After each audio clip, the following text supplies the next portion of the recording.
रामचंद्र प्रभु भगवान की जय जय जय। देवाधिदेव 1008 श्री वर्धमान महावीर स्वामी भगवान की जय जय जय। परम पूज्य प्रातः स्मरणीय संत शिरोमणि आचार्य भगवान श्री विद्यासागर जी महाराज की जय जय जय। परम पूज्य गुणायतन प्रणेता प्रखर वक्ता मुनि श्री प्रमाण सागर जी महाराज की जय जय जय। परम पूज्य निर्व्यापक श्रवण मुनि श्री प्रशांत सागर जी महाराज की जय जय जय। परम पूज्य मुनि श्री निर्वेक सागर जी महाराज की जय जय जय। ऐलक श्री निजानंद सागर जी महाराज की जय जय जय। शंका समाधान के आज के इस सत्र में आप सभी का हार्दिक अभिनंदन। आज के सत्र को हम प्रारंभ करें उससे पहले पूज्य गुरुदेव के आशीर्वाद को प्राप्त करके उनके पदों में नत होके अपने जीवन को उन्नत बनाने का उपक्रम करेंगे। सभी लोग हाथ जोड़ें, मस्तक झुकाएं और मेरे साथ बोलें, हे गुरुदेव नमोस्तु नमोस्तु नमोस्तु। क्या मेरा है क्या पाना है, कैसे हो जीवन का उद्धार। गुणायतन में आओ बंधु, यहाँ सत्य का हो दीदार। बंधुओं, पूज्य गुरुदेव की पावन अनुकंपा और प्रेरणा से गुणायतन का निर्माण बहुत शीघ्र ही पूर्ण होने वाला है। आवश्यकता है आप लोगों के सहयोग की। मैं आह्वान करता हूँ आप सभी का कि गुणायतन में सहयोग करके अपने जीवन को धन्य करें और जिन शासन की महती प्रभावना के इस सबल निमित्त में अपना योगदान अवश्य दें। हमें प्रसन्नता है कि आज भी इस योजना से कुछ लोग संबद्ध हुए हैं। मैं उनके नामों का उच्चारण करूंगा और ये अपेक्षा रखूंगा कि आप लोग भी तालियों का अवदान अवश्य देंगे। स्वर्ण दान के रूप में आज जो एक गुप्तदान हुआ है उनके लिए करतल ध्वनियों से उनका सम्मान करें। सूत्रधार के रूप में जुड़े हैं श्री जिनेश कुमार रोशन कुमार जैन सेठी, शोभा जिनेश जैन, खुशबू जैन, रश्मि जैन, कन्नड़, औरंगाबाद महाराष्ट्र से। वे आएँ, यदि वे यहाँ उपस्थित हैं तो आएँ और पूज्य गुरुदेव का आशीर्वाद प्राप्त करें। और इनके सम्मान के लिए मैं आमंत्रित करूंगा श्री सुभाष जी जैन, सीईओ गुणायतन। शीघ्रता करें। सूत्रधार के रूप में ही जुड़े हैं, जो निर्माण मित्र से सूत्रधार के रूप में संबद्ध हुए हैं, श्री धर्मराज खोट, सुपुत्र श्री अन्ना साहिब खोट, पुणे। वे अगर यहाँ उपस्थित हैं तो वे भी मंच पे आएँ और पूज्य गुरुदेव का आशीर्वाद प्राप्त करें। करतल ध्वनियों से इनका सम्मान करें बंधुओं।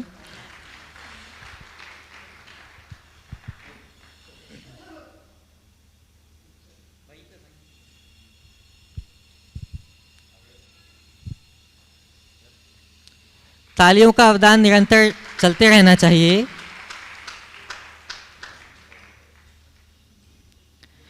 आज के प्रथम प्रश्न के लिए मैं आमंत्रित करूंगा श्री जिनेश सेठी, कन्नड़ महाराष्ट्र से, जो आज सूत्रधार के रूप में जुड़े हैं। वही अपना पहला प्रश्न रखें।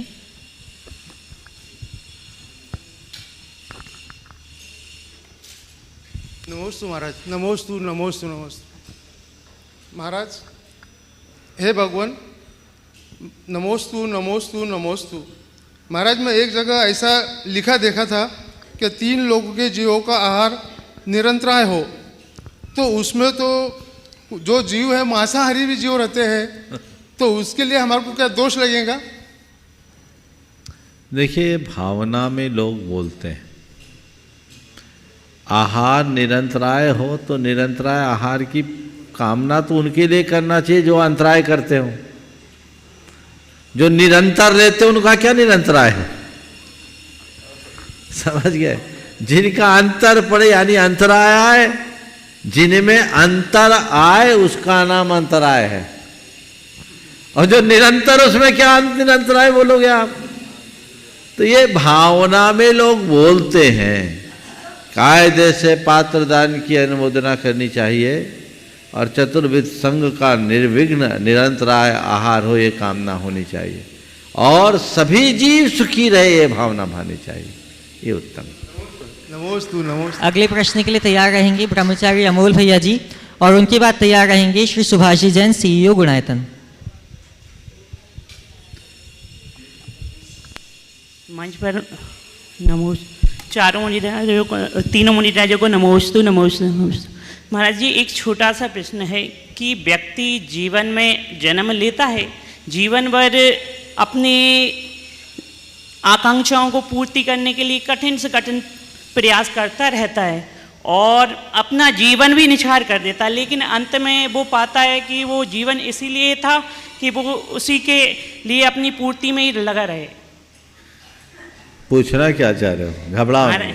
महाराज जी, मैं पूछना चाहता हूँ कि व्यक्ति का जीवन इतना ही है कि वो अपनी इच्छाएं पूर्ति करे और यहाँ से चला जाए, या आगे भी परभव में उसके लिए कुछ ऐसी चीज है बहुत कि वो सुंदर। काम। तुम्हारे प्रश्न का जो भाव है, बहुत पहले 2 पंक्तियाँ पढ़ी थी 1984 में, आज याद आ रही।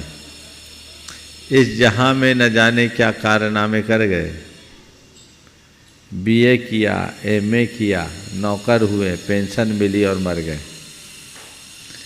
और इसके साथ दूसरा लिखा, पैदा हुए, व्यापार सीखा, धन कमा बूढ़े हुए। पैदा हुए, व्यापार सीखा, धन कमा बूढ़े हुए और बंधु जन को सौंप कर धन इस जहां से चल दिए। ये उन लोगों की कहानी है जो जीवन के मर्म को नहीं जानते, जिन्हें जीवन के मर्म का बोध होता है, जीवन का मूल्य बोध होता है। वो जीवन के मूलभूत मकसद को पूर्ण करने के लिए सचेष्ट होते हैं। हर व्यक्ति को ये सोचना चाहिए कि मेरे जीवन का उद्देश्य क्या है, मेरे जीवन का लक्ष्य क्या है, मुझे क्या प्राप्त करना है। यदि ये उद्देश्य सामने रहे तो कोई दुविधा शेष न रहे। श्री सुभाष जी जैन, CEO गुणायतन, और आपकी बात तैयार रहेंगे श्री अभिषेक जी झांझरी, अकोला, महाराष्ट्र। मंच पर विराजमान सभी मुनिराजों के चरणों में शत नमन। गुरुदेव, मैं मेरठ से बिलोंग करता हूँ। ये प्रश्न मेरे भांजे का है, एक्चुअली शामली में रहते हैं। उस एरिया में काफ़ी अग्रवाल जैन समाज है और मैं भी उस समाज को बिलोंग करता हूँ। तो उसमें कुछ लोग जैन हैं, कुछ लोग जैन धर्म के अनुयायी है, कुछ लोग सनातन धर्म के अनुयायी है, वैष्णव धर्म के अनुयायी है। तो लेकिन आपस में बहुत भाईचारा है। विशेष रूप से शामली में बहुत आपस में उनका भाईचारा है। तो मेरे भांजे ने परसों मुझसे प्रश्न पूछा आपके सम्मुख रखने के लिए कि उसमें जो जुलूस निकलता है, अपनी शोभा यात्रा निकलती है जैन समाज की, उसमें अग्रवाल लोग भी अपनी बढ़ चढ़ कर बोलियाँ लेते हैं। तो उनको बोली देना उचित है क्या? कई जगह पे वो प्रयास कर रहे हैं कि भगवान को भी वो लेके जो बैठते हैं रथ में, वो सब। आप बोल रहे भाईचारा है, अरे भाई हैं तो भाईचारा तो होना ही चाहिए जी। अलग कहाँ? लोगों में समझ होनी चाहिए। अग्रवाल समाज का अपना एक इतिहास है। ऐसा कहते हैं कि एक साथ लोहाचार्य के काल में 1 लाख लोग जैन धर्म में दीक्षित हुए थे जी। और वे सब अग्रवाल कहलाए, जो कभी अग्रणी थे। उस समय कुछ लोग ऐसे थे जो वैष्णव परंपरा के साथ जुड़े रहे। लगभग 2000 साल से अग्रवालों के मध्य गंगा जमुनी संस्कृति चलती आ रही है और वो आज भी अविच्छिन्न रूप से चल रही है। जिसकी जो मान्यता धारणा, उसके अनुरूप सब लोग अपना काम कर रहे हैं। उसे करने दें। हमें तो चाहिए कि वस्तु के स्वरूप का बोध कराए, और ऐसे लोग यदि जुड़ना चाहते हैं तो उन्हें जोड़े, और जोड़कर ऐसा जोड़े कि उनके हृदय में धर्म का प्रकाश हो, और जिन शासन की छाया में आकर वे जिन शासन की असली प्रभावना कर सकें। नमोस्तु। नमोस्तु गुरुदेव। अगले प्रश्न के लिए मैं आमंत्रित करूंगा श्री NLG जैन, कोषाध्यक्ष, गुणायतन, और आपकी बात तैयार रहेंगे जस्टिस KUG चांदीवाल। पर सभी गुरुओं को सादर नमन, वंदन। महाराज से मेरी जिज्ञासा पंचक से संबंधित है। ये 5 नक्षत्रों से जो मिला हुआ जो पंचक होता है, फिर से बोलिए। मेरी जिज्ञासा पंचक से संबंधित है। 5 नक्षत्रों से मिला हुआ जो ये पंचक बनता है, उसके बारे में कई सारी धारणाएं होती हैं। बोले पंचक में अगर कोई काम करते हैं तो 5 बार काम करना पड़ता है, या घर में अगर कोई व्यक्ति अगर चला जाता है ऊपर तो 5 व्यक्तियों को साथ में लेके जाता है, ऐसा मैंने पढ़ा है। महाराज जी, मेरी जो धारणा, अब मेरी जो जिज्ञासा है इसके बारे में, क्या हमारा जैन धर्म इन पंचक को मानता है? यदि है तो महाराज जी फिर अपना जो है ना, जो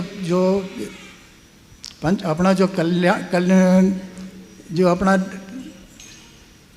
धार्मिक अनुष्ठान है। जो अपना जो कैलेंडर जो बनता है ना हमारे जैनियों का, उस कैलेंडर में जो है ना पंचक जरूर दिखाया जाता है, वो जैनियों के साथ में होता है। देखिए तो महाराज जी क्या इसको मानते हैं क्या? देखिए, पंचक एक ज्योतिषी गणना है और ज्योतिषी गणना एक लौकिक विद्या है। ज्योतिष, गणित, व्याकरण और आयुर्वेद ये सब किसी धर्म से संबद्ध नहीं है। 2 × 2 = 4 जैनी बोलेगा तो होगा, अजैन बोलेगा तो होगा। इसी तरह ज्योतिष के संबंध में, इसी तरह गणित के संबंध में, व्याकरण के संबंध में और आयुर्वेद के संबंध में समझना एक लौकिक शास्त्र है। पंचक को लेकर के मान्यता है, अनेक लोगों की मान्यता है, पर मैं कहता हूँ सब मान्यताएं हम पूरी तरह मानते हैं कोई ज़रूरी नहीं। बहुत सारी चीज़ें जो अवधारणाएं हैं, पर मेरा अनुभव भी कहता है, बहुत लोगों का अनुभव है कि भले ज्योतिष शास्त्र पंचक में 1 की मृत्यु होने पर 5 की मृत्यु की मान्यता कहते हैं और उसके लिए टोटकेबाजी में पुतले जलाते हैं, लेकिन जो इनको नहीं मानते उनके यहाँ तो कुछ नहीं होता। फिर हम ये अवधारित कैसे करें कि पंचक होगा तो 5 को जाना ही पड़ेगा? ये संयोग है। और धार्मिक कार्यों में तो पंचक मानना नहीं, 5 गुना काम होगा, उसको उस तरीके से चला जाएगा। ठीक है ना? नमस्ते महाराज जी। श्री जस्टिस कियोजी चांदीवाल और आपकी बात तैयार रहेंगी श्रीमती संगीता गंगवाल जी जैन, कन्नड़, औरंगाबाद। मंचासीन गुरुवर्य के चरणों में त्रिवार नमस्तु, त्रिवार नमस्तु, त्रिवार नमस्तु। गुरुदेव, शुक्रवार को आखिरी समय तक हमने शंका समाधान का कार्यक्रम देखा, उसके बाद 2 रोज नहीं देख पाए। तो शुक्रवार के दिन एक आपके द्वारा घोषणा हुई कि जो पंचकल्याणक का कार्यक्रम था फरवरी माह के अंत में, वो आगे बढ़ा। मैं जिसे अंग्रेजी में पोस्टपोन कहूँगा, पर यहाँ से किसी ने निरस्त शब्द कहा, तो मैं अंग्रेजी में उसको निरस्त नहीं कह पाऊँगा। निरस्त यानी हम उसको कैंसलेशन बोलते हैं, तो पोस्टपोन को मैं शब्द कहता हूँ। तो गुरुदेव, इतना बड़ा महान पंचकल्याणक का जो कार्य है, जिसकी चर्चाएं देश विदेश में सभी तरफ है और लाखों लोग आंख लगाकर बैठे हैं कि पंचकल्याणक का कार्यक्रम कब होगा और कब हम उसमें सहभागी बनेंगे, कब यहाँ की रज को हम अपने मस्तक पर लगाएंगे और भद्रभाव तो न बन सके पर भद्रता हमें प्राप्त हो जाएगी। तो गुरुदेव, ऐसा ये पंचकल्याणक का इतना बड़ा महोत्सव आपने आचार्य श्री के आदेशानुसार, सूचनानुसार, संकेतानुसार पोस्टपोन किया है, तो ये 108 मूर्तियों का है या पूरा है? थोड़ी सी शंकाएं देश में हैं, इसलिए मैं क्षमा चाहता हूँ। देखिए, बहुत अच्छी बात है, आपने बहुत अच्छी बात यहाँ उठाई है। जहाँ तक हमारे कार्यक्रमों का सवाल है, हमारे संघ के सभी साधुओं का सब कार्यक्रम गुरुदेव के निर्देशानुसार होता है और निर्देश के आगे फिर हम लोग कुछ नहीं सोचते। आपने अभी पंचकल्याणक की बात की, अगर हमारा कल्याण भी हो तो हम गुरुदेव के निर्देश को पहला मानेंगे और उसमें ही अपना कल्याण मानेंगे। ये हमारी संघ की व्यवस्था है। अभी जो कार्यक्रम की परिवर्तन की बात आप सबके बीच कही गई, वो गुरुदेव के निर्देशानुसार यहाँ बहुत पहले से विधान और एक पंचकल्याणक, वो पंचकल्याणक मूल पंचकल्याणक नहीं था, गुणायतन का मूल पंचकल्याणक तो बहुत चर्चित पंचकल्याणक होगा। अभी 108 मंडली सिद्धचक्र महामंडल विधान का आयोजन होना था, तो सबकी भावना थी कि उस आयोजन के लिए हमेशा भगवान यहाँ विराजमान होने ही है, तो 108 जिनबिंब की स्थापना हो जाए। और संवेदाचल में भी कुछ काम होने थे, तो उसके लिए भी लोग सोच रहे थे एक निमित्त से दोनों काम हो जाएंगे। और मैंने तभी अपनी ओर से सम्मति दी थी कि 22 से 27 फरवरी तक ये कार्यक्रम हो जाए और 28 तारीख से सिद्धचक्र महामंडल विधान का आयोजन हो जाएगा। ये दोनों चीज़ें चलेगी। गुरुदेव का संकेत मेरे पास था, बहुत पहले से था। हमारे पास 5 छुलक जी आ रहे हैं, सब पैदल चल कर आ रहे हैं, तो मैंने सोचा था जैसा निर्देश है मैं मार्च में भी निकल सकता हूँ, लेकिन मुझे छत्तीसगढ़ की तरफ जाना है। अब कब लौटना कब नहीं लौटना कोई पता नहीं, बाद में गर्मी का भी सुयोग बन सकता है। तो कुछ ऐसा संकेत मिला कि ये सब कार्यक्रम तो होते रहते, अपने को अपना काम देखना चाहिए। तो अब हम अपना काम देख रहे हैं, इसलिए यहाँ से जो विहार होगा वो छत्तीसगढ़ के लिए होगा।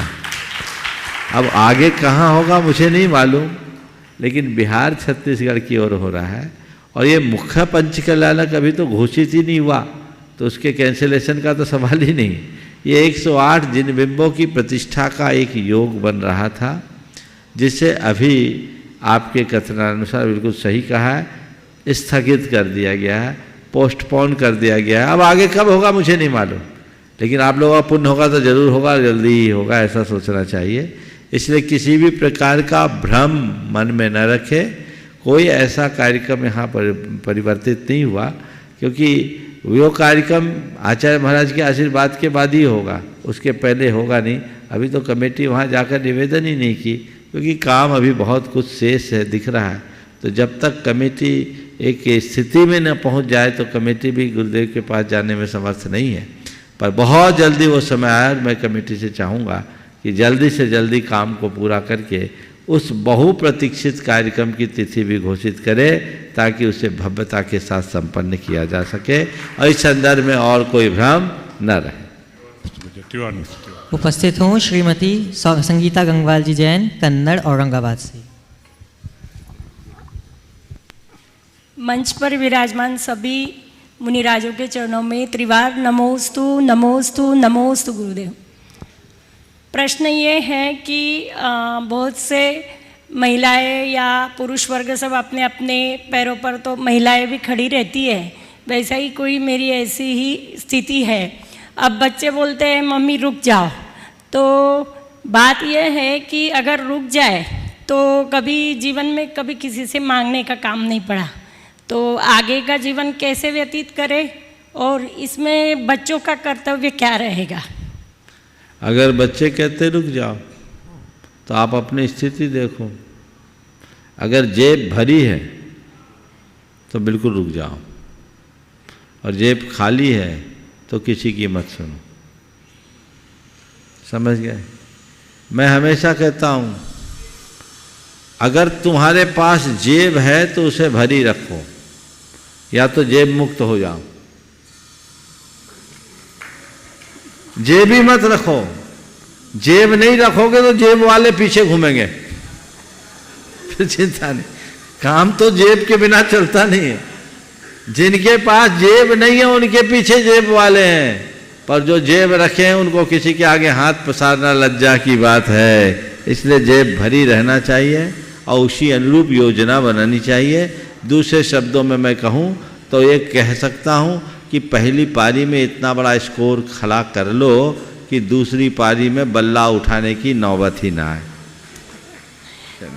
महाराज जी, बच्चों का कर्तव्य फिर भी? हाँ, बच्चों का सपोर्ट तो बच्चों को चाहिए कि वो फ्री करे, खुद योग्य बने, लेकिन मैं आपसे कहूँगा बच्चों पर निर्भर मत रहना। नमोस्तु नमोस्तु। अब मैं परम पूज्य अलग श्री निजानंद सागर जी महाराज के चरणों में इच्छामी पूर्वक निवेदन करूंगा कि वे अपने प्रश्न के माध्यम से हम सबके कल्याण का मार्ग प्रशस्त करें। इच्छामी महाराज जी।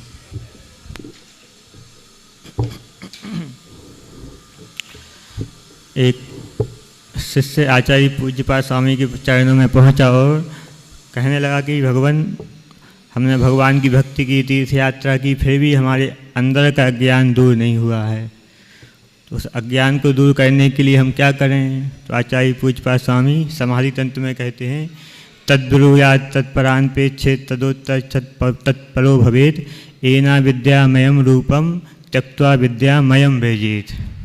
इसी प्रकार इष्टोपदेश में भी कहा कि अविद्या विधरम ज्योति परम ज्ञानमयम महत् तत्पृष्टव्यम तदेष्टव्यम तद्दृष्टव्यम मुमुक्षु। तो पूज्य मुनि श्री से हम भी यही पूछते हैं कि हमारा भी, हम लोगों का ज्ञान दूर हो, इसलिए हम लोगों को भी आत्मस्वरूप के बारे में बतलाएं और इन श्लोकों का भी अर्थ बतलाएं, और आत्मा को प्रमाण और नय के द्वारा किस प्रकार जाने, क्योंकि तत्वा सूत्र में कहा प्रमाण नई रधिगमः, और जो आत्मकीर्तन में कहा कि मम स्वरूप है सिद्ध समान। तो आत्मा का स्वरूप संसारी जीवों का स्वरूप भी वर्तमान में क्या सिद्ध के समान है क्या? कृपया समाधान करें। प्रश्न नहीं है, प्रश्नों की झड़ी है। बहुत अच्छा सवाल किया है। महाराज जी ने पूछा है कि तद पृष्टव्यम तदस्पृष्टव्यम तदेव अनुभवतव्यम, ये है ना। हाँ, क्या करे? इस शब्द के लिए एक शब्द का प्रयोग करना चाहूँगा जो सबको समझ में आए, वह है धुन। धुन, तुम जिसको पाना चाहते हो उसके धुन के धुनी बन जाओ। धन का धुनी हर पल धन के बारे में सोचता है,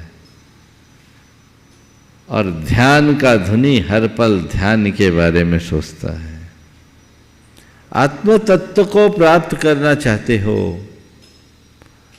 तो केंद्र में आत्मा को बिठाकर केवल आत्मा के ही बारे में सुनो, आत्मा के ही बारे में पढ़ो, आत्मा ही के बारे में चर्चा करो और आत्मा के विषय में ही चिंतन करो। जो चाहिए बस वही, मनोविज्ञान भी यही बोलता है कि तुम्हें जो चाहिए उसकी भावना भाव, थॉट्स बिकम्स थिंग्स। तुम्हारे विचार साकार होंगे, तो यही तो भावना योग है। और जो योगी होता है उसके समक्ष केवल एक ही प्रयोजन होता है, वह है अपनी आत्मा का हित। तो जो आत्महितकारी है उन प्रयोजनों को स्वीकारो, बाकी को भूलो। हम लोगों के अनादि के संस्कार कुछ ऐसे बने हुए हैं जिनके कारण हम लोगों का चित्त बार बार उधर चला जाता है जहां नहीं जाना चाहिए। अभ्यास के बल पर उसे लौटाया जा सकता है। हम अपनी आत्मा की भावना को जितनी प्रबलता से भाएंगे, हमारे जीवन का पथ उतनी ही जल्दी प्रशस्त होगा। तो पहली बात तो यह है कि हम उस भावना को बार बार भाएं, बार बार दोहराएं। दूसरा क्या पूछा था? के द्वारा प्रमाण और नए से आत्मा को कैसे जाने? मैं तो कहता हूं ये दिमाग ही नहीं लगाओ। समय सार कहता है तू ये जान ले कि मैं हूं ज्ञान दर्शन स्वभावी शुद्ध आत्मा हूं। प्रमाण नए तो दिमागी कसरत है। आत्मा में डूबोगे तो कुछ नहीं। प्रमाण नए निक्षेप को द्योत अनुभव में दिखे। क्या है इसके बाद? दृग ज्ञान सुखमय सदा नहीं आन भाव जो मोह विखे। तो बस उन सब से परे नए पखाती कंतो भने दो जो दू सो समोय सारो। मैं आत्मा हूं, अनात्मा नहीं हूं, ये सब दिमाग में मत लगाओ, बस मैं हूं। समय सार को पढ़ो तो कहते हैं दिमाग लगाना ही नहीं कि मैं शुद्ध हूं कि अशुद्ध हूं। ये तो दिमागी कसरत है। जो दिमाग लगाएगा वो दिमाग ही लगाते रहेगा, जो ध्यान लगाएगा वो आनंद पा जाएगा। वे कहते हैं न विहोधी अपमत्तो न पमत्तो जान गो दुजो भावो एवं भनंति शुद्धम नादास जो सो दुसो छिव। आत्मा न प्रमत्त है, न अप्रमत्त है, न शुद्ध है, न अशुद्ध है। वो मात्र ज्ञायक है। आत्मा तो केवल आत्मा है, सर्व विशेषणों से परे हूं। बस उस भाव की अनुभूति में ही वास्तविक उपलब्धि होती है। महाराज जी ने पूछा कि हम संसारी जीव को भी सिद्धों के समान बोलते हैं, तो क्या संसारी जीव सिद्ध के समान है? सिद्ध नए से, शुद्ध नए से? हाँ, है भी और नहीं भी है। बड़ा अंतर है। एक बार की बात, एक सज्जन ने मुझसे कहा, महाराज जी पुण्य पाप में क्या अंतर है? तो मैंने कहा पहला अंतर तो ये, एक में 2.5 अक्षर, एक में 2 अक्षर। नहीं महाराज जी, मैं निश्चय से पूछना चाहता हूं।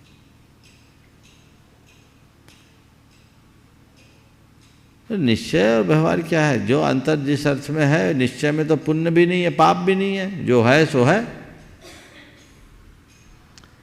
बातचीत करते करते उसने एक बात कह दी कि महाराज निश्चय से तो सब समान है ना। तो मैंने कहा हाँ, निश्चय से समान मानो तो निगोदिया जी और सिद्ध दोनों समान है, पर कल से बेदी में तुम निगोदिया की मूर्ति नहीं बना देना। उस आदमी की दिमागी खुरापात देखो। आगे बढ़ते बढ़ते कहा, महाराज जी अगर देखें तो नमोकार और गाली दोनों तो पुद्गल ही है। नमोकार मंत्र और गाली दोनों शब्द है, दोनों पुद्गल ही है। मैंने कहा ठीक कहते हो, केमिकली देखो तो विष्टा और भोजन समान है, पर कल से विष्टा मत खा लेना। विष्टा और भोजन दोनों समान है केमिकली, पर अलग अलग है ना। संसारी जीव में सिद्ध होने की शक्ति है, पर वो सिद्ध नहीं है।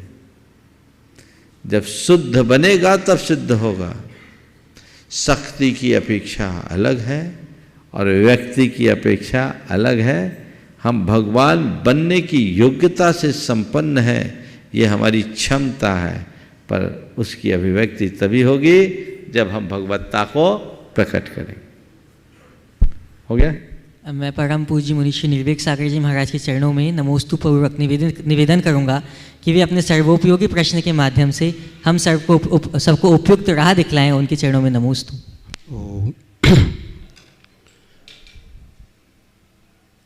शंका समाधान के माध्यम से आप लोगों की पारिवारिक समस्याओं का समाधान पूज्य मुनीश्री से हम पूछ रहे हैं।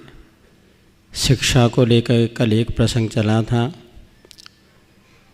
कि बच्चों को संस्कारवान और योग्य बनाने के लिए कैसे विद्यालयों में प्रवेश कराएं। सो महाराज जी ने बहुत अच्छी बात कल आप लोगों को बताई थी।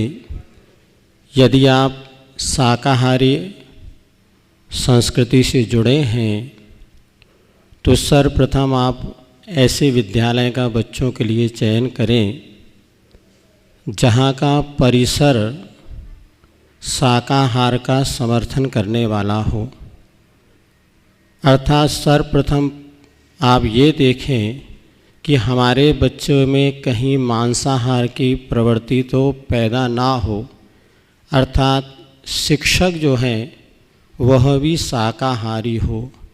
एक बेटे ने हमसे प्रश्न पूछा था, महाराज जी आप कहते अंडा मांसाहारी होता है और हमारे सर तो कहते अंडा शाकाहारी होता है।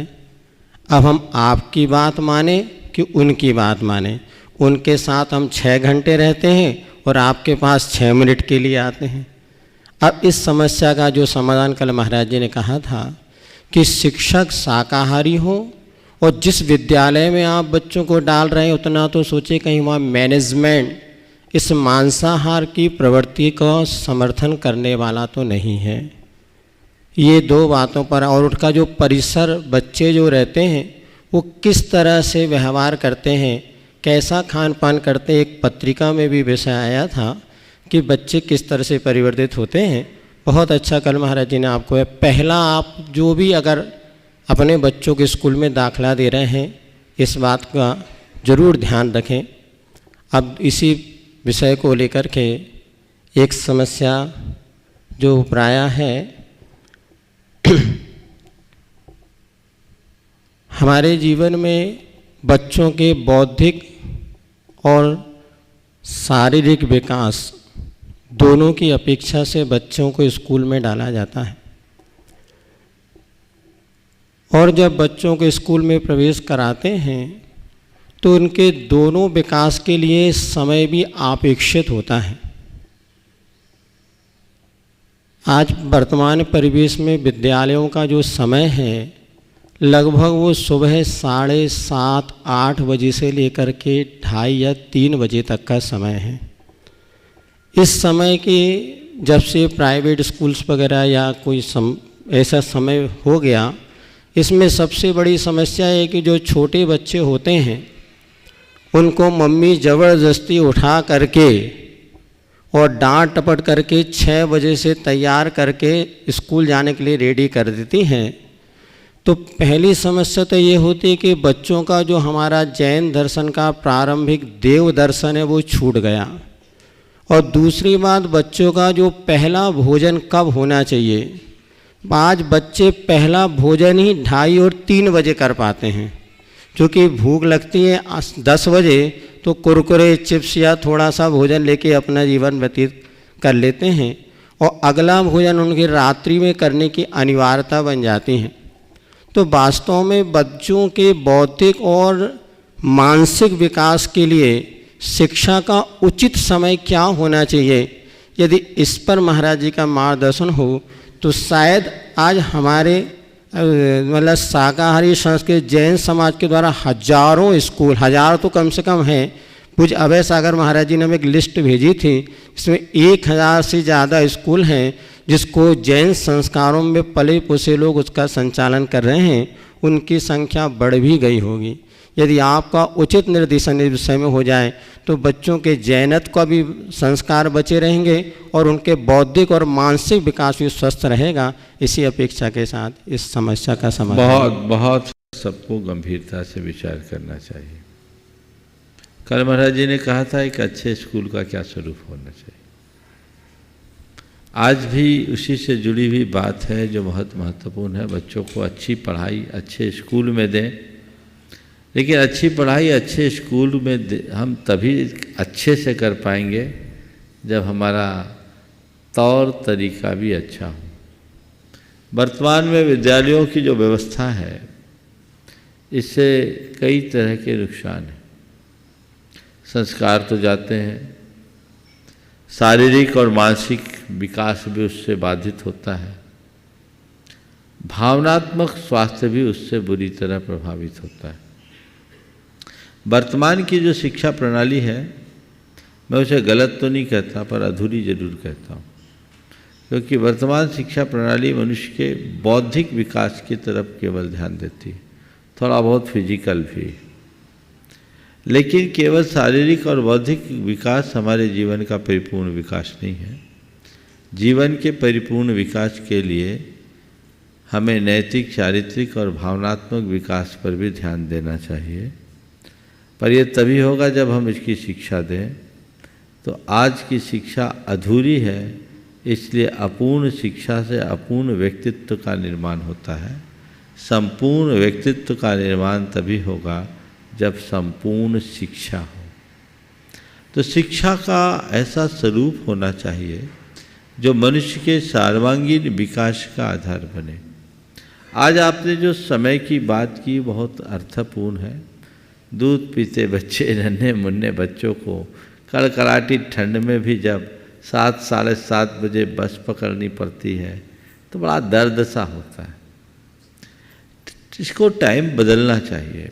इसके एक और नुकसान है, अगर बच्चे को 7 बजे स्कूल के लिए रेडी करना है तो उसकी माँ को उठते ही बिस्तर से सीधे रसोई में जाना पड़ता है।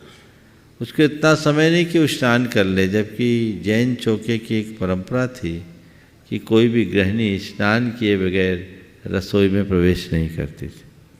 आज वो ख़त्म हो गया। अब बच्चे को तैयार करते हैं तो बच्चा कहाँ से सुबह से मंदिर जाएगा? उसको तो बस पकड़ना है, स्कूल जाना है। बच्चे का मंदिर छूटा, बच्चे की तैयारी में माँ का मंदिर छूटता है, और माँ बच्चे को तैयार करने के बाद अपने साहब का टिफ़िन तैयार करती है। तब तक 9-10 बज जाते हैं, खुद खा पी लेती है तो उसका भी मंदिर छूट जाता है। और जब मंदिर छूटता है तो सारे धार्मिक, सामाजिक संस्कार और सरोकार सब छिन्न भिन्न हो जाते हैं। इसलिए हमें ऐसे विद्यालयों को प्रोत्साहित करना चाहिए, और इस विषय में तो सरकार से भी बात करनी चाहिए।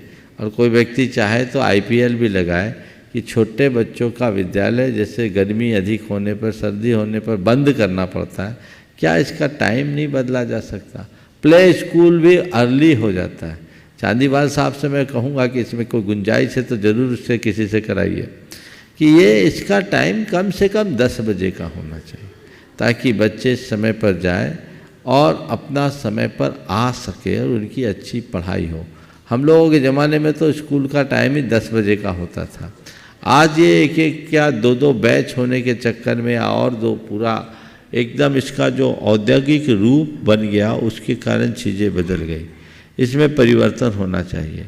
महाराज जी ने कहा जैन विद्यालयों में ये काम हो जाए, बिल्कुल होना ही चाहिए, पर अब एक ऐसी प्रतियोगिता बन गई कि सब लोग दूसरा रूप ज़्यादा तेज़ी से अपना रहे हैं। अगर इन्हें अपनाए तो बहुत अच्छा है। मेरे संपर्क में आज एक व्यक्ति है, बहुत अच्छा स्तरीय स्कूल चलाता है और उसके स्कूल में कोई जमी कंद नहीं है, ग्रीन वेजिटेबल ही लेकर के आना है, बाल छोटे करके आना है, किसी के लंच बॉक्स में कोई ला नहीं सकता, और ऐसा स्कूल है कि 15वीं से लोगों एडमिशन कराते हैं। तो ऐसा नहीं है कि मेंटेन ना हो, जैन लोग इसकी पहल करें। और मैं ये कहूँगा कि जैन लोग कम से कम जैन स्कूल में तो जाए। अब जैनों के बच्चे जैनों के स्कूल में नहीं हैं, क्योंकि ज़्यादातर सरकारी सहायता प्राप्त विद्यालय हैं और वो सब स्थानीय बोर्ड से संबद्ध हैं। अब लोगों का CBSE और इंग्लिश मीडियम के प्रति ज़्यादा रुझान हो गया है। तो ये सब जो बाधाएं हैं, इनकी बैठ करके समीक्षा करनी चाहिए और इन पर जरूर कोई रास्ता निकालना चाहिए, तभी हम अपने आने वाली पीढ़ी का सच्चे अर्थों में बचाव कर पाएंगे। सरकारी स्कूलों में तो 10:30 से 4 का ही समय होता है, और जो कि 2:30-3 बजे जब बच्चा लौट के आया था तो पहला भोजन ही वो 3 बजे करता है। सबसे बड़ी समस्या यहाँ से शुरू हो जाती है। बिल्कुल बिल्कुल। रात में खाना अनिवार्य होता है। बच्चे पाठशाला पढ़ने भी आते हैं तो पाठशाला पढ़ने के बाद फिर रात में जाके खाना करते हैं। ये बहुत बड़ी एक समस्या शुरू हो रही है। हम लोग जब स्कूल पढ़ते थे सुबह 12 बजे तक का स्कूल होता था, 12 से 5। फिर भी यदि सरकार या प्राइवेट स्कूल वाले चाहें तो 11 से 4 का समय कर दें तो बच्चे का सुबह का भोजन भी हो सकता है, शाम का भोजन। दूसरा प्रश्न जुड़ा कि पढ़ाई का समय क्या होना है जिसमें बच्चों को मेमोरी अच्छी शॉर्प हो सके, जल्दी याद हो सके। तो उनको किस समय पर अध्ययन करना चाहिए? सुबह से रात में 12 बजे तक करना चाहिए या सुबह जल्दी उठ के करना चाहिए? देखो अंतर इतना है, हम लोगों को कहा जाता था ब्रह्म मुहूर्त में पढ़ोगे तो कभी नहीं भूलोगे, और ये भी बात सही है। जो हम लोग सुबह 3 बजे 4 बजे उठ के पढ़ते थे, आज भी याद। अब मुश्किल ये है कि आज की दिनचर्या ऐसी बदल गई कि जब हम लोग उठते हैं तब तो लोग सोते हैं। अब दिनचर्या बंद, रात्रिचर्या शुरू हो गई। ब्रह्म मुहूर्त में पूरी प्रकृति बड़ी रमणीय होती है और हमें उसी समय सब करना चाहिए।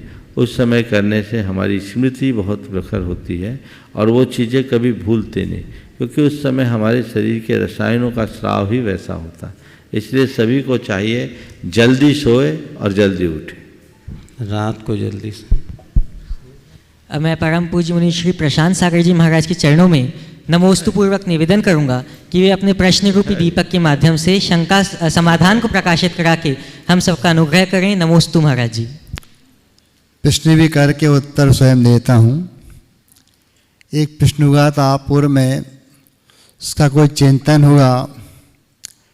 प्रश्न ये था, जब तीर्थंकर मुनि अवस्था में दीक्षा लेते ही अनेक उपवास करते हैं और जब पारणा के लिए जाते हैं तो ग्रंथों में मिला है आदिनाथ ने इक्षुरस से पारणा की और शेष 23 तीर्थंकरों ने क्षीरान अर्थात खीर से पारणा की।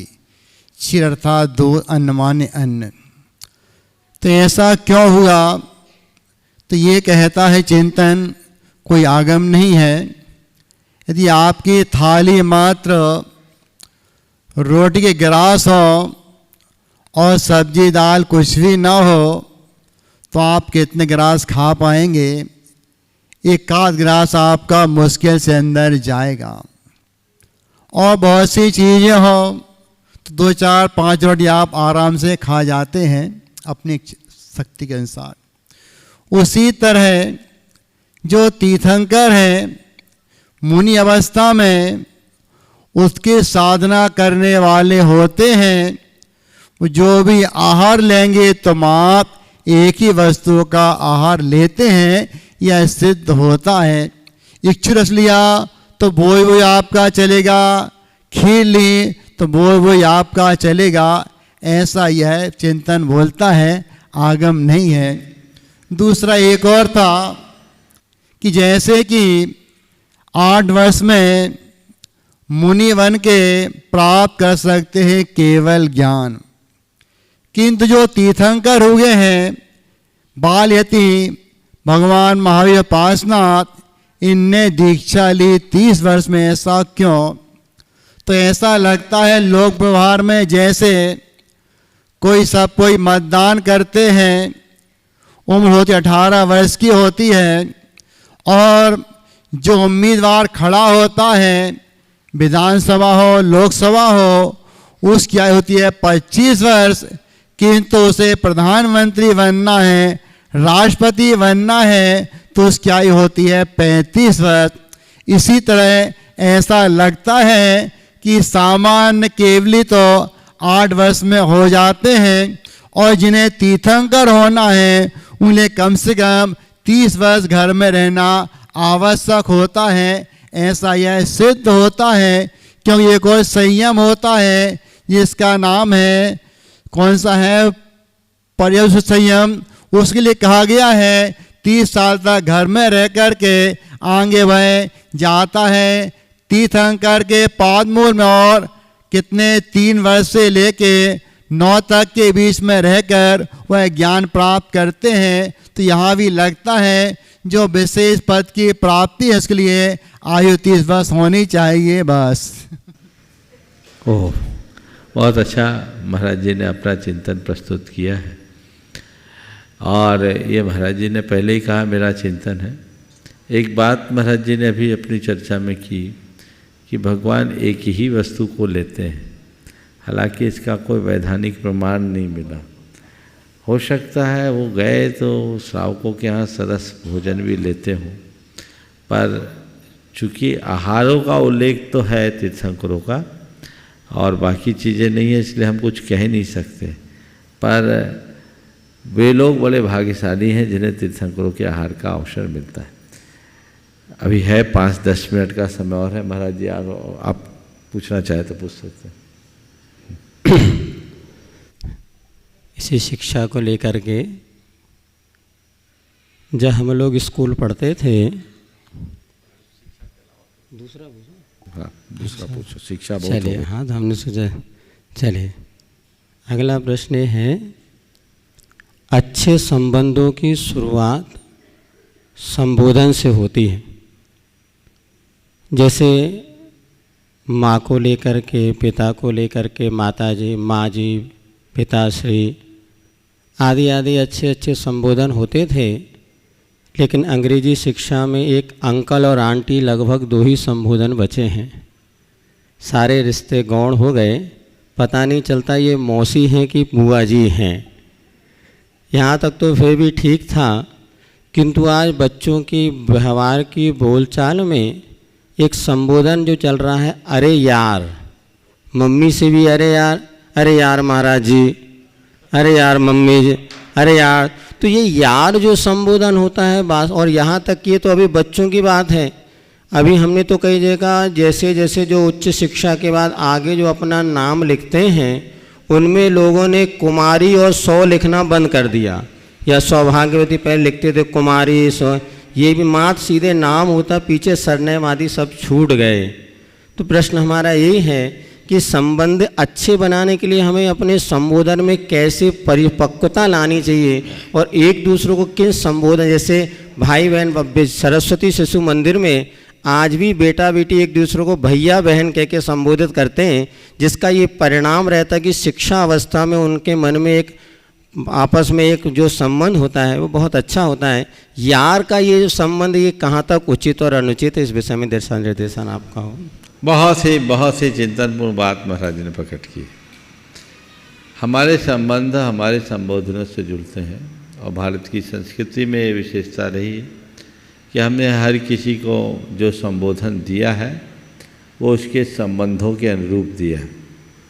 वर्तमान में हमने पश्चिमी सभ्यता का जो अंधानुकरण किया उसके कारण धीरे धीरे सब चीज़ें छिन्न भिन्न हो गई, और जब से अंग्रेजी माध्यम में पढ़ाई चालू हुई तब तो उसने रही सही व्यवस्था को भी छिन्न भिन्न कर दिया। और दुर्भाग्य ये है कि लोग इसमें अपनी शान समझते हैं, जबकि उनको ये नहीं मालूम कि ऐसा करके वो अपनी शान को मिटा रहे हैं। हमें बिल्कुल गहराई से समझना चाहिए कि किसके लिए क्या संबोधन दे। हमारे पास अपार शब्द का भंडार है। इसके लिए एक सलाह तो मैं आपको दूंगा, किसी महिला को आंटी बोल दो तो थोड़ा उसको चुभता है, और ख़ासकर तब जब वो थोड़ी कम उम्र की हो तो अच्छा नहीं लगता, नाराज़ हो जाती होती है ना। तो मैं आपसे कहता हूँ, अगर आपको कोई अंकल बोले, आपको कोई आंटी बोले, तुरंत उसे टोकिए, बोले भैया मैं ना अंकल हूँ ना आंटी हूँ, मैं तुम्हारा ये हूँ, और तुम मुझे अगर संबोधन देना चाहते हो तो यही दो। ये एक पहल करनी चाहिए अपने आप से। हम चीज़ों को स्वीकार करते जाएंगे। एक दिन तो मैंने सुना, एक भिखारी था तो बच्चा कह रहा भिखारी अंकल आए। ये क्या है? तो पहली बात कि हम वही संबोधन दे जिसके जहां आवश्यकता है, नंबर 1। नंबर 2, बिना संबोधन के हम किसी से कोई व्यवहार ही ना करें। खड़े खड़े शब्दों का प्रयोग मत करें। जी लगाने की परंपरा हमारे यहाँ थी। सम्मान सूचक शब्दों में आनंद आता है, वहाँ आदेश नहीं अनुरोध हो जाता है। वो हमारे संबंधों को बहुत अधिक मधुर बनाते हैं। ये खुद का अभ्यास करें। कोई दूसरा बोले हम नज़रअंदाज करें, लेकिन हम सामने वाले को ऐसे शब्दावली में संबोधें कि उसका हृदय गदगद हो जाए। अब ये अरे यार की बात है। ये यार क्या है? जिसके प्यार का पर टूट जाए उसका नाम यार है। समझ गए? तो टूटा हुआ प्यार है यार है। समझ गए? यार का मतलब टूटा हुआ प्यार। वहां प्यार कहाँ? ये क्यों यार? ये भारतीय शब्द ही नहीं है। नहीं, ऐसे शब्दों का कोई प्रयोग करे तो उस व्यक्ति को अत्यंत विनम्रता के साथ समझाना चाहिए, ये ठीक नहीं है। हम और शब्दों का प्रयोग करें जिससे हमारी छाप पड़े। पर जिसे हम कहते हैं ना अंधानुकरण, या आज के शब्दों में फैशन, ये जो फैशन है इसने सबका सत्यानाश कर दिया। और इसमें मीडिया की भी एक बहुत बड़ी भूमिका है। आज हमारी भाषा में जो विकृतियाँ आई है वो मीडिया के कारण ही आई। मैंने एक आलेख पढ़ा था, उसमें लिखा था कि मीडिया वाले को हमारी भाषा के विनाश के लिए विशेषतया व्यवस्था दी जाती, और इसलिए जहाँ सीधे सीधे हिंदी शब्द का प्रयोग किया जा सकता है वहाँ अंग्रेजी शब्द का प्रयोग करते हैं। अब क्या एक नया नरेटिव बन गया? अरे नरेटिव किसी की नरेटिव क्यों दबा रहे हो? मूल शब्दों का प्रयोग क्यों नहीं करते? ये अंग्रेजी शब्दों का प्रयोग क्यों करें? अब हिंदी नहीं इंग्लिश आ गई, तो जितने भी इलेक्ट्रॉनिक मीडिया हो या प्रिंट मीडिया आप देखिएगे उसमें ऐसे शब्दों को जानबूझकर घुसाया जाता है जो हमारी भाषा को दरिद्र बना दे। हमारी अपनी भाषा में अपार शब्दकोश है, लालित्य है। हम उन शब्दों का प्रयोग करें, उसमें सम्मान भी दिखता है। माँ कितना मौलिक शब्द था, जिसे मान का पहला अक्षर, माँ से मम्मी बनी और मम्मी से ममा हो गई, और अब तो मॉम। पिता से डैडी बने, डैडी से डैड हो गए। अब फिर डेथ ही हो जाएगी और क्या बचा, डेड हो जाएंगे। ये चीजें हैं। तो मेरा आप सबसे कहना है कि आप खुद ऐसी शुरुआत करें। एक परिवार है जिस परिवार में 3 IAS है, पर आज भी उस परिवार में बच्चे बड़े अपने पिताजी को बाबूजी ही बोलते हैं। मैंने एक दिन पूछा, बोले हमारे पिताजी जो बोलते थे वही हमने सीखा है और हमने अपने बच्चों को भी वही बोलना सिखाया है। आप इसमें जागरूक होइए, तब आप कुछ अच्छा कर पाएंगे। अगला सवाल।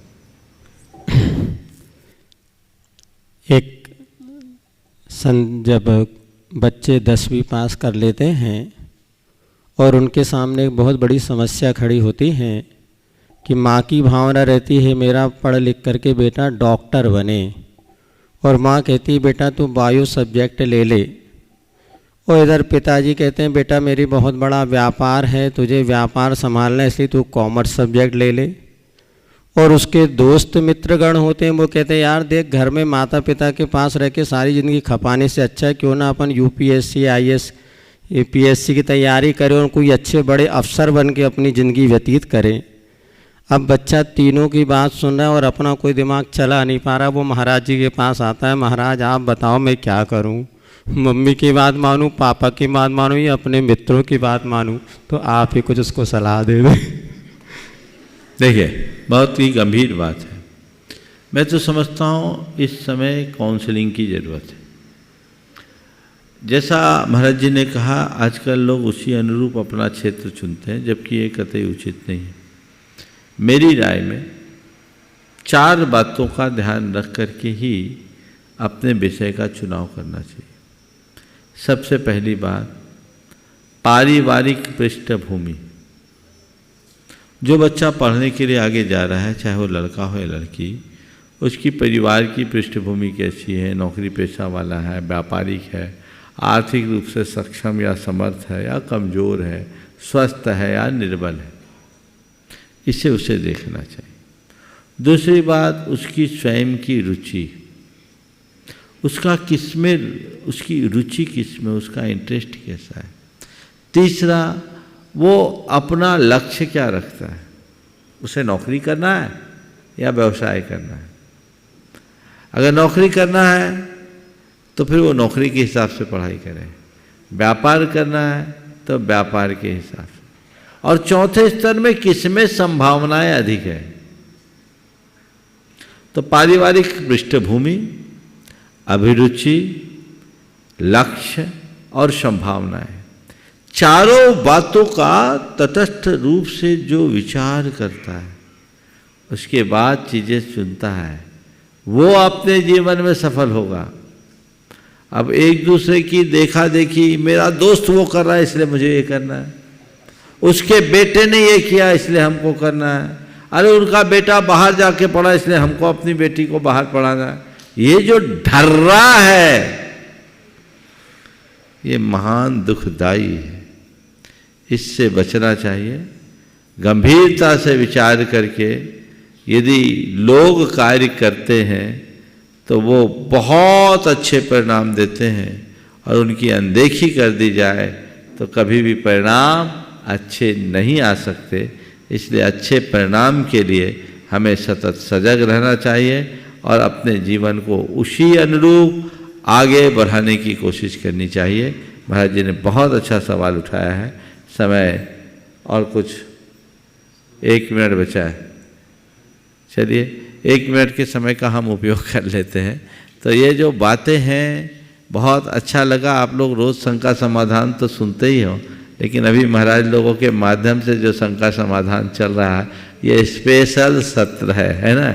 और ये आप इन बातों को न केवल सुने अपितु सुनने के बाद गंभीरता से विचार करें अपने बच्चों के प्रति, अपने परिवार के प्रति। जब तक हम अपने संस्कार और सरोकार को सुरक्षित नहीं रखते, जीवन हमारा आगे नहीं बढ़ सकता। अपने जीवन की उन्नति के लिए हम सतत प्रयत्नशील रहे, इस भाव के साथ यहीं पर विराम। बोलिए परम पूज्य आचार्य गुरुवर श्री विद्यासागर जी।